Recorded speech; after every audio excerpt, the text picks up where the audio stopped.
Salut, j'espère que tu vas bien. Aujourd'hui, je te retrouve pour la deuxième partie de ma vidéo sur l'énergie sociale, l'introversion, etc. où je te raconte un peu mon expérience par rapport à cet été. Donc si tu n'as pas vu la première partie, je t'invite à la regarder avant de voir cette vidéo parce que dans cette vidéo, je te racontais un petit peu l'été que j'ai vécu cette année où c'était un été où j'arrivais pas à me retrouver seule avec moi-même. Je sentais que j'avais un peu un trop-plein émotionnel et j'avais juste besoin que le temps passe. Donc j'ai passé mon été à voir énormément de monde, à sortir beaucoup, à voyager beaucoup, à me déplacer sans arrêt et finalement à puiser beaucoup dans mes réserves d'énergie physique et sociale et un peu mon énergie en général. Et du coup là je vais te parler un petit peu des conséquences que cette période a eues sur les mois qui ont suivi, donc en ce moment. Et donc voilà, ce sont deux vidéos assez complémentaires, donc si tu n'as pas vu la première partie, je t'invite à la regarder. Mais donc là je vais t'expliquer un petit peu comment ça s'est passé à partir du moment où je me suis posée, parce que dans la première partie de cette vidéo je te disais qu'il y avait un point commun entre ce que j'ai vécu cet été et le surmenage de manière générale, que ce soit le surmenage au travail, le surmenage dans les études ou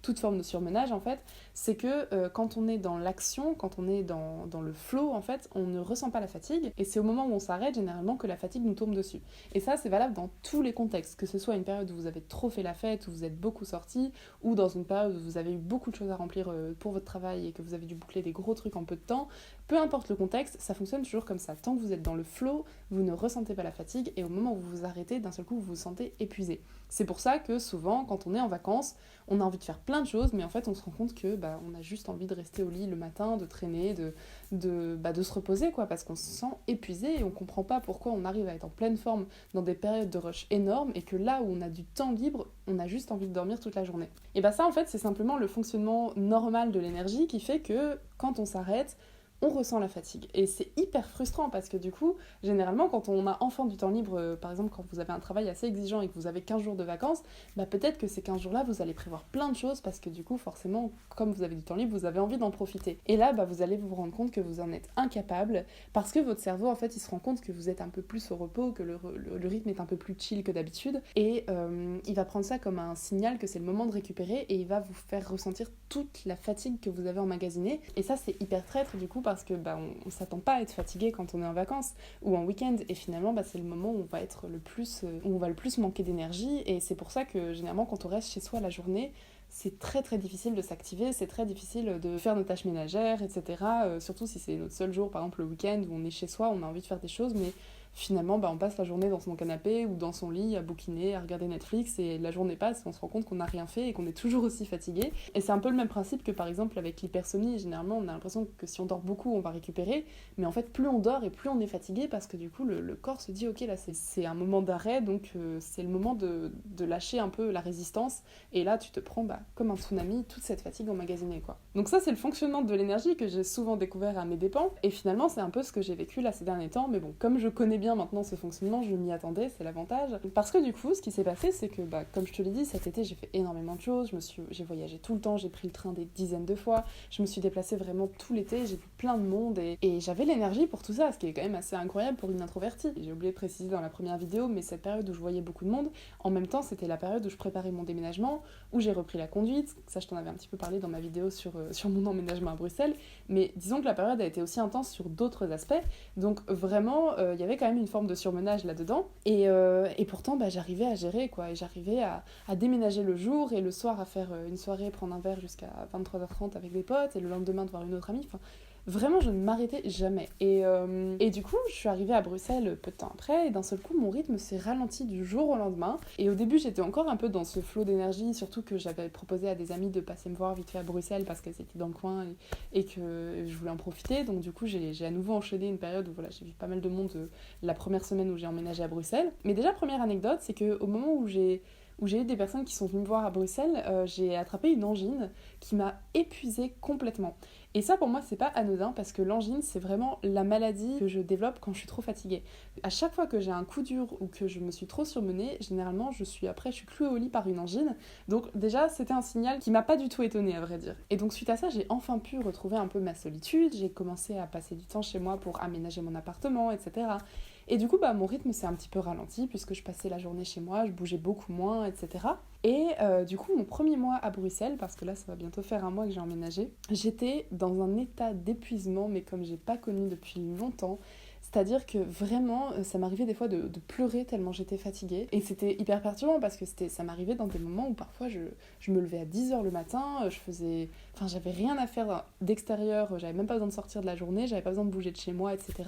Et pourtant, je finissais la journée en larmes d'épuisement, comme si j'étais en pleine période de surmenage, alors que là, vraiment, c'était la période la plus chill que j'ai connue depuis le confinement. Ça, c'est le premier point que je voulais aborder dans cette vidéo, c'est ce côté contre-coup, en fait, du surmenage. Pour moi, c'était un surmenage un peu émotionnel et social parce que j'ai vu beaucoup de monde et là d'un seul coup je retrouvais ma solitude. Mais du coup l'autre chose dont j'avais envie de te parler, c'est le fait que ça n'a pas eu que des conséquences sur mon énergie et ma fatigue, ça a aussi eu des conséquences sur mon besoin de solitude et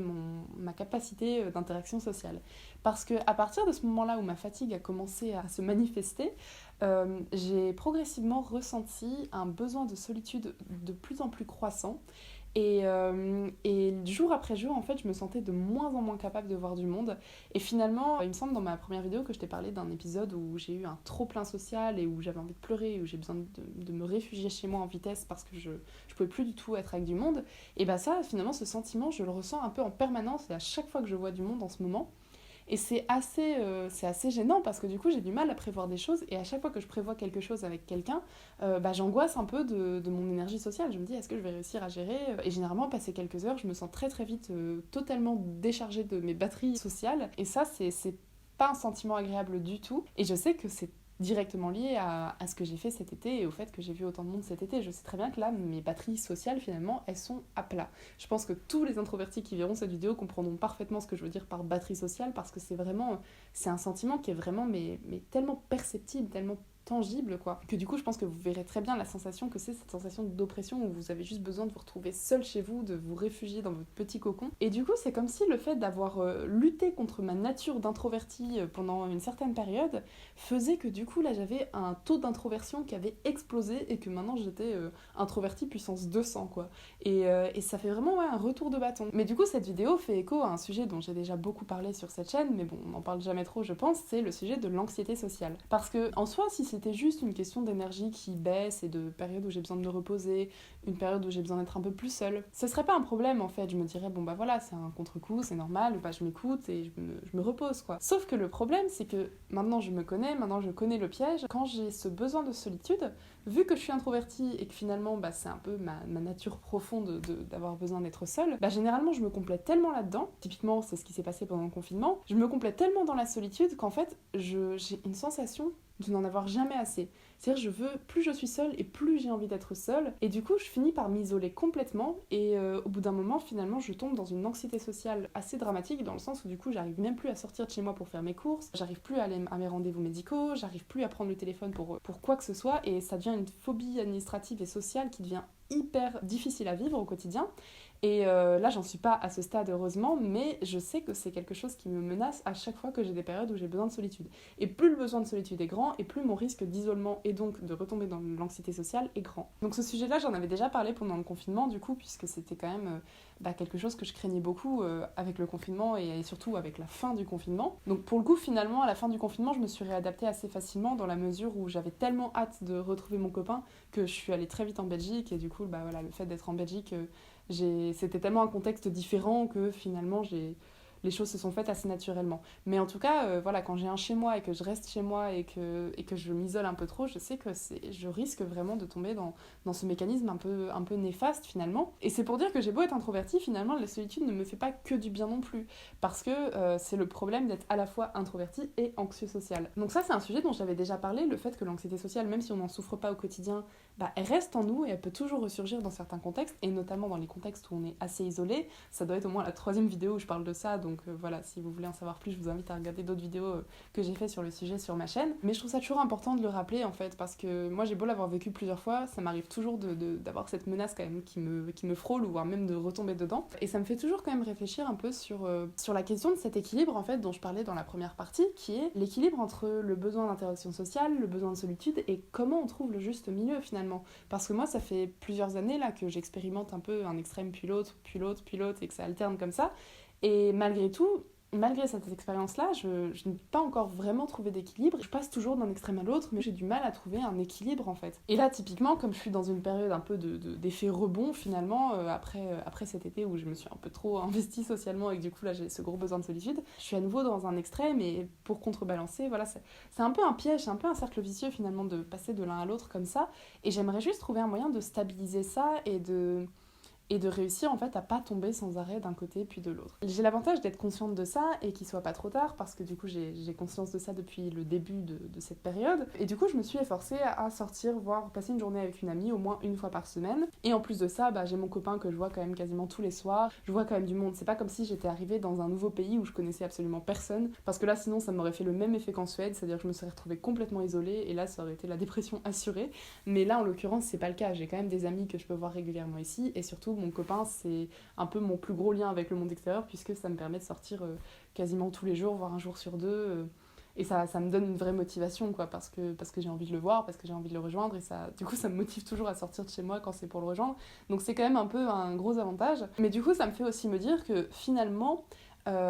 s'écouter, c'est une bonne chose, mais pas toujours. C'est-à-dire que là, si je m'écoutais moi-même, là, je ne sortirais plus jamais de chez moi. C'est à peine si je sortirais pour faire les courses. Enfin, je serais limite à faire mes courses sur Internet et me les faire livrer. Si j'écoutais vraiment mes besoins profonds, ce serait comme ça. Et je sens très bien que, comme je te dis, le fait de continuer à sortir, de voir une amie une fois par semaine et de pas écouter finalement ce besoin extrême de solitude, c'est nécessaire pour mon équilibre. Je sens que c'est pas une mauvaise chose. Donc, c'est pour ça que j'ai beau dire qu'il faut toujours s'écouter, je pense que parfois il faut aussi faire preuve d'un peu de clairvoyance par rapport à ses vrais besoins et comprendre les besoins qui sont néfastes et les besoins qui sont sains finalement. Et clairement là, comme c'est un peu le contre-coup d'une attitude qui était pas très saine pour moi, du coup le contre-coup n'est pas très sain non plus. Mais l'avantage c'est que tout ça j'en ai conscience, j'en ai déjà parlé sur ma chaîne, c'est quelque chose voilà, sur lequel je suis assez lucide. Et du coup je me préserve de cette situation en me forçant à garder un certain équilibre entre ma solitude et le monde extérieur finalement. Mais malgré tout je constate que j'ai beau lutter un peu contre ça et essayer de sortir quand même une fois par jour à l'extérieur, c'est quand même pas évident parce que je me rends compte que j'ai un petit peu plus d'anxiété sociale, j'ai un petit peu plus de difficulté à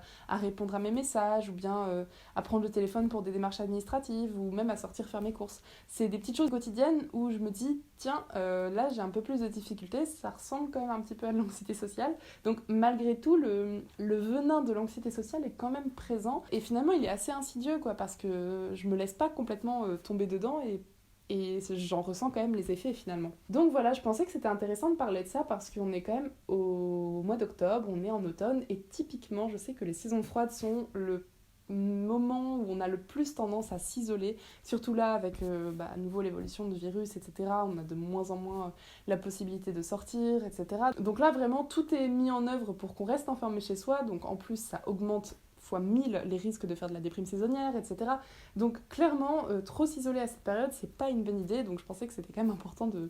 souligner un peu ce point dans cette vidéo, je me dis que c'est la bonne période pour ça. Et typiquement, par exemple, pour moi, je me dis, voilà, ok, j'ai peut-être pas forcément beaucoup d'énergie sociale en ce moment, mais du coup, ce que je vais essayer de faire, c'est de m'imposer d'aller au moins une fois par semaine faire une grosse balade en forêt, parce que au moins je prends l'air, je vois quand même le monde extérieur, et même si j'interagis pas avec les gens, le fait d'être en public, c'est un moyen un peu de garder l'habitude voilà, de pas m'enfermer chez moi, de pas tomber dans cette anxiété sociale-là, etc. Et du coup, je me dis que finalement, être seul, mais en dehors de chez soi, c'est un peu un entre-deux, un peu sain quand on sent pas trop la force d'interagir avec les autres, mais qu'on veut pas non plus tomber dans un isolement trop intense, quoi. Et puis voilà, après, c'est à soi de trouver le dosage, à quelle fréquence vous pouvez voir des amis, et puis si vous n'avez pas le courage d'en voir, est-ce que vous pouvez téléphoner à un ami de temps en temps, ce genre de choses. Je pense qu'il faut simplement toujours rester conscient, se rendre compte des moments où on s'isole un peu trop, se rendre compte de la fréquence de nos interactions sociales et voir quand est-ce qu'elles ont des grosses variations comme ça, et puis simplement rester lucide, rester conscient de ces choses-là pour éviter de se laisser submerger en fait par une situation ou bien son inverse, quoi, parce que comme je l'ai dit dans la première vidéo, la clé de tout ça, la clé du bien-être, ça reste toujours l'équilibre et il faut toujours veiller à ne pas tomber dans un extrême. Avec cette série de 2 vidéos, finalement, je t'ai parlé de 2 extrêmes et du coup, c'était un peu ce qu'il ne faut pas faire, mais voilà, c'était aussi pour dire qu'il y a des moments où c'est un peu inévitable et qu'il existe finalement quand même des solutions. C'est pas comme si là j'étais obligée de tomber en dépression saisonnière parce que je me suis surmenée cet été et que du coup Enfin voilà, il n'y a pas de fatalité. Le principal c'est d'être conscient de ce qui se passe, c'est d'être conscient de notre mécanisme, compte de comment on fonctionne, de nos besoins